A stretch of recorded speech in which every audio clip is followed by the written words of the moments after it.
Megastar Shakib Khan তিনি রান্নাবান্নার ক্ষেত্রে টোটালি আনাড়ি। তিনি একটি পডকাস্টে এসে রান্নাবান্না নিয়ে খোলামেলা কথা বলেন।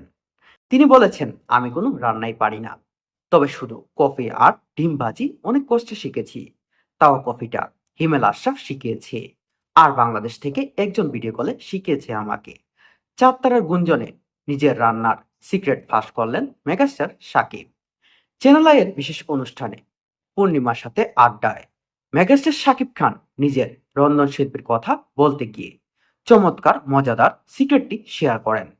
মেগাস্টার আড্ডায় মূল হাইলাইটটি হলো রান্নার অভিজ্ঞতা।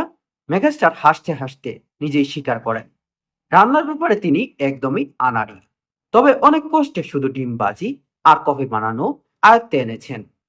কফি বানানোর ট্রেন মেগাস্টার শাকিব খানের শুটিংয়ে সময় কফি বানানো তাকে শিখিয়েছে হিমেল আশরাফ, আর বাকিটুকু বাংলাদেশের একজন ভিডিও কলে গাইড করে শিখিয়েছেন মেগাস্টার। এমন মিষ্টি সাক্ষাৎকার এবং স্বীকারোক্তি উপস্থাপিকা পূর্ণিমার সাথে কেমিস্ট্রি পুরোপুরি জমিয়ে দিয়েছে। আপনাদের কেমন লেগেছে অবশ্যই আপনারা মতামতটি জানিয়ে যাবেন।